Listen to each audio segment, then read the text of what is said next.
S की क्लासों में आपका स्वागत है।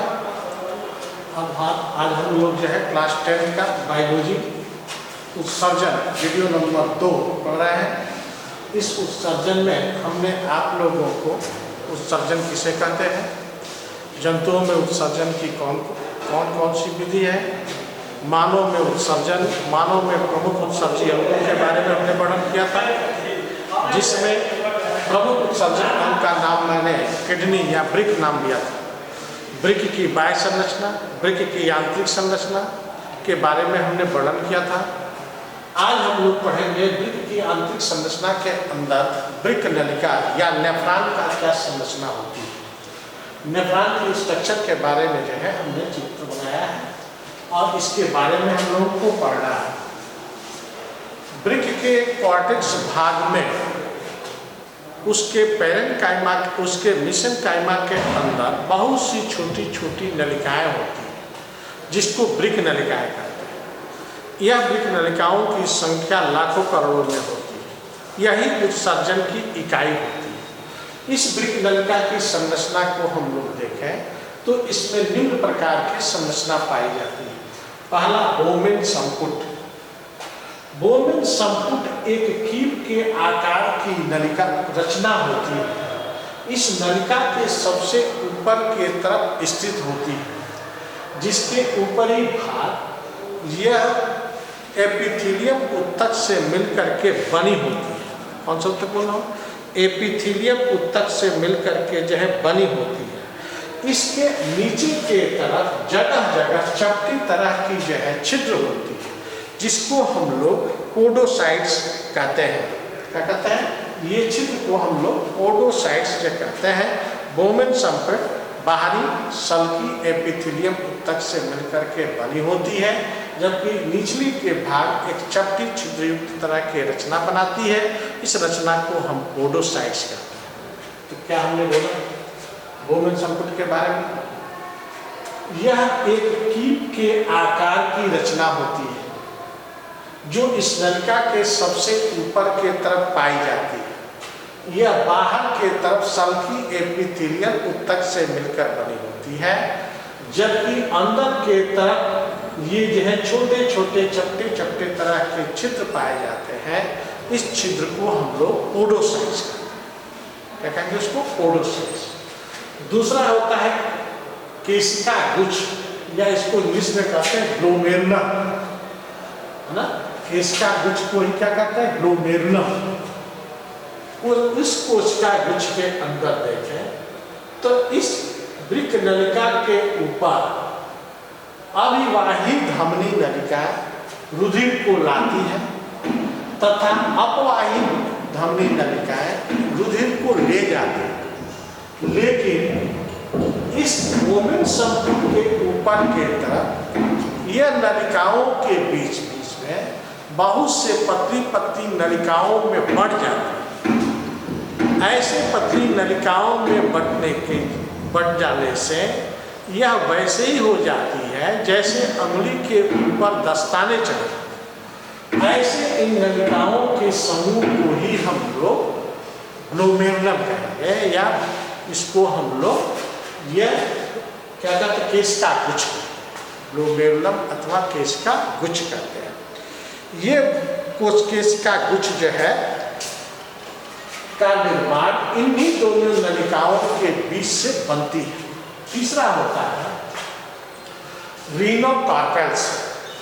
रीनल कार्पेल्स यह बोमेन संपुट और केशिका गुच्छ दोनों इसके अंदर मिल करके एक प्रकार के संपुट रूप का सम्मिलित रूप निर्माण करने का कार्य करते हैं। जो सम्मिलित रूप इसके अंदर मैनिपेगी नलिकाएं छोटा और चपटे रूप में आस्कारित होती है।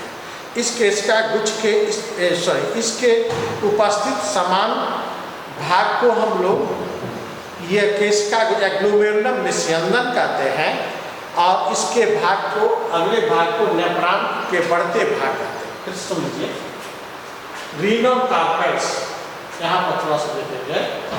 ग्लोमेरुलम तथा ये गोमेन संपुट दोनों आपस में इस प्रकार के अस्तारित हो जाती है, सम्मिलित रूप का निर्माण करते हैं कि दोनों एक दूसरे में जुड़ जाते हैं। ऐसे सम्मिलित रूप को ही हम लोग रीनल कार्पेल्स कहते हैं। ये रीनल कार्पेल्स जो होते हैं यह आपस में गुथे होते हैं और गुथ करके रोमान एपिथेलियल उत्तक का जो है से बने होते हैं, जो रोमान एपिथेलियल उत्तक पदार्थों को नेफ्रॉन के अगले भाग में ले जाने का जो है कार्य करते हैं। तीसरा चौथा पॉइंट समीपस्थ कुंडलित नलिका।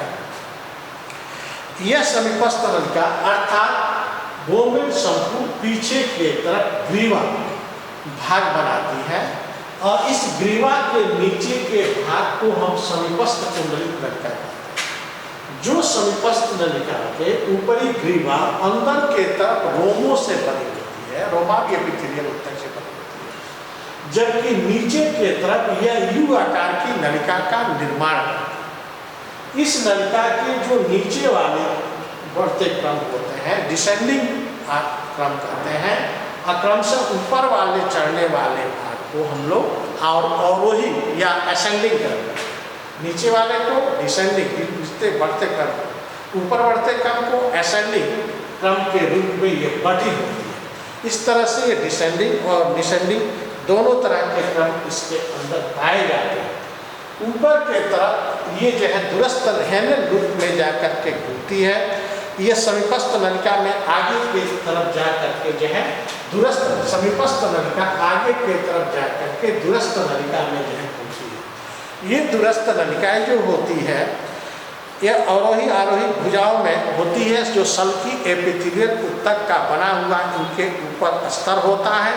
इन स्तरों में यह हेनल लूप का निर्माण करते हैं, जो हेनल लूप कार्टेक्स से निकल करके मेडुला में जा करके व्यवस्थित होते हैं।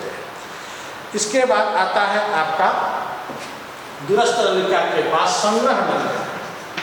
संग्रह नलिका, ये संग्रह नलिकाएं जो है कई भागों में बटी होती है और ये अलग अलग भागों में आकर के जल या ये मूत्र का यह स्टोरेज करने का कार्य करते हैं। यह घनाकार एपिथेलियल उत्तक से मिल करके जो है बनी होती है। प्रत्येक भाग का लगभग 8 से 9 पिक नलिकाएं से ये जुड़ी होती, जो ये बनाया हो सके 8 से 9 तरह के नलिकाओं से ये जो है जुड़ी होती है और वेलनी का वाहिनी जो है निर्माण करती है, जो यूरेथ्रा में जा करके जो है खुलती है। तो कौन कौन, पहला हमने क्या कहा गोमेन संपुट, दूसरा गोमेन ये भाग, तीसरा रीनल कार्पेल्स। रीनल कार्पेल्स इसके दोनों गुथे हुए भाग को रीनल कार्पेल्स। समीपस्थ नलिका ये समीपस्थ नलिका है, दूरस्थ नलिका ये दूरस्थ नलिका है। संग्रह नलिका इसमें ये कई छोटे छोटे भाग होते हैं और ये नलिकाएं मेडुला के अंदर जुड़ करके ये दूरस्थ नलिका का जो है निर्माण करते हैं। ये मैंने इसके संरचना के बारे में बताया ना। आपसे पूछा जाएगा वृक्क नलिका या नेफ्रॉन के संरचना के बारे में वर्णन कीजिए, तो आप यही संरचना को जो है बना करके चित्र बनाएंगे, नामांकन करेंगे और उसके एक एक बारे में जो है आप वर्णन करेंगे ना। तो समझ में आया? ग्लोमेरुलम कहाँ स्थित होता है, तो आप लिखेंगे गोमेन संपुट के ऊपर ना, गोमेन संपुट के ऊपर। ये जो है घुमा हुआ क्या होता है, ये रुधिर के इसका जाल, इसके बारे में हम लोग जो पढ़ेंगे कब, जब मूत्र का निर्माण की प्रक्रिया को समझाएंगे। अब ये संरचना के बारे में अब पढ़ेंगे हम लोग फॉर्मेशन ऑफ यूरिन, मूत्र के निर्माण की क्रिया। फॉर्मेशन ऑफ यूरिन या मूत्र निर्माण की क्रिया।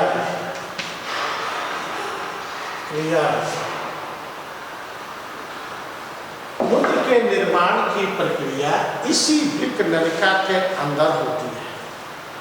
जो मूत्र निर्माण की प्रक्रिया 3 चरणों में पूरी होती है।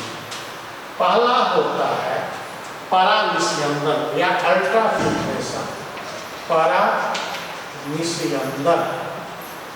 या अल्ट्राफिल्ट्रेशन। परानिस्यंदन क्या है, ध्यान से समझेंगे तो आएगा। इस नलिका के अंदर अविवाही नलिका से जितनी मात्रा में रुधिर आती है, अपवाही नलिका के द्वारा उतनी मात्रा में रुधिर निकल नहीं पाती, क्योंकि अपवाही तथा अविवाही नलिका के बीच में नलिकाओं का व्यास बहुत ही कम होता है, जिससे रुधिर प्रवाह के दर घट जाता है और रुधिर दाब की मात्रा बढ़ जाती है। लगभग यहाँ पर रुधिर दाब का मान 60 mmHg हो जाता है। ये 60 mmHg हो जाने के कारण ये इनके ऊपर के जो छिद्र होते हैं वह फैल जाते हैं और उस थक्केदार रुधिर के अंदर के जो छोटे छोटे कण होते हैं, इन छिद्रों के द्वारा निकल करके ये वोमेन संपुट के अंदर जो है चले आते हैं। ऐसे छिद्रों के द्वारा रक्त के छनाव की विधि को हम अल्ट्राफ्लोटेशन या परानिस्यंदन कहते हैं। समझ में आया? फिर शायद सुन लीजिए। वोमेन संपुट के ऊपर ग्लोमेरुलम में अविवाही धमनी से जितनी मात्रा में रुधिर आता है, अपवाही धमनी से उतनी मात्रा में रुधिर निकल नहीं पाता है, क्योंकि इनके नलिकाओं के बीच नलिका की मात्रा अधिक है, व्यास कम है, जिससे रुधिर के बहाव दर कम होने से रुधिर का दाब बढ़ करके 60 mmHg हो जाता है। इससे वहाँ के नलिकाएं फैल जाती हैं, उस पर पाए जाने वाले छिद्र जो होते हैं वह खुल जाते हैं और खुलने से इस रक्त के अंदर जो छोटे छोटे कण हैं जैसे H2O, CO2, ऐसे कण क्षण करके नीचे के तरफ जो है वोमेन संपुट में चले आते हैं। ऐसे ब्लड के छनाव को हम अल्ट्राफिल्ट्रेशन या परानिस्यंदन कहते हैं। क्या कहेंगे इसको? परानिस्यंदन कहते हैं। दूसरा होता है चयनात्मक पुनर्अवशोषण। दूसरा चयनात्मक अवशोषण। चयनात्मक अवशोषण किसे कहते हैं? ऐसे तरह के रुधिर के अंदर छने हुए जो भाग होते हैं उसमें प्रतिदिन लगभग 150 से 180, कितना बोला? 150 से 180 लीटर जल का छनाव या नेफ्रिक निस्यंदन प्रतिदिन होता है, परंतु इसमें से मात्र जो है 1.5 लीटर ही यह यूरिन का निर्माण करता है। क्या हमने बोला कि यहाँ पर नेफ्रिक निस्यंदन के द्वारा कि एक प्रतिदिन में 150 से 180 लीटर ये जो प्राप्त होता है, जिसमें मात्र जो है 1.5 लीटर ही यूरिन का निर्माण करता है। यह हेमेल लूप के अंदर अवशोषण की जाती है, जो विसरण दाब तथा सक्रिय पुनर्अवशोषण के द्वारा इन जल घटकों के माध्यम से इनका अवशोषण किया जाता है। ये अवशोषण के लिए ADH हार्मोन्स, इसका फुल फॉर्म या पूरा नाम जो होता है एंटी डायूरेटिक हार्मोन्स, इन हार्मोन्स की सहायता से उस जल के अंदर के पदार्थों को रीएब्जॉर्प्शन की क्रिया करता है, जो जिसमें ग्लूकोज, विटामिन तथा एमिनो अम्ल जैसे पदार्थ जो है पुनः अवशोषित होकर के रुधिर में जो है चले जाते हैं। फिर से सुनिए एक बार। चयनात्मक अवशोषण प्रतिदिन में लगभग 150 से 180 लीटर यह फैटिक ये जो है अवशोषण की प्रक्रिया होती है, परंतु इसमें से केवल एक दिन में 1.5 लीटर का ही यूरिन का निर्माण होता है। यह यूरिन के निर्माण के लिए जो दूरस्थ नलिकाएं होती है उनके अंदर के घटक में विसरण तथा यह सक्रिय पुनर्अवशोषण की क्रिया के माध्यम से संभव होती है। इस संभव को नियंत्रण करने के लिए ADH हार्मोन यह उपयोग किया जाता है। उपयोग करके इसमें के ग्लूकोज, विटामिन और एमिनो अम्ल को पुनः अवशोषण करके रक्त में ले जाकर के जो है मिला दिया जाता है। तीसरा होता है ट्यूबुलर सेक्रेशन। तीसरा जो है ट्यूबुलर श्रावण, इसको हिंदी कहते हैं ट्यूबुलर सेक्रेशन। ट्यूबुलर सेक्रेशन में हम लोग देखें कि वृक्क नलिका के दूरस्थ भाग की कोशिकाएं परनलिका के द्वारा इसमें रुधिर केशिका के गुच्छ के रूप में, ये जाल के रूप में फैली होती है, जो सक्रिय विसरण के द्वारा निष्कासित हुए जो है भाग जो होते हैं वो नलिका के मुक्त कर देता है और नलिकाएं जो है पुनः उसको संग्रह नलिका के अंदर एकत्रित करती जाती है। यह प्रक्रिया को हम लोग जो है ट्यूबुलर सेक्रेशन जो है कहते हैं। फिर से एक बार और सुन लीजिए। वृक्क नलिका के समीपस्थ तथा दूरस्थ भागों की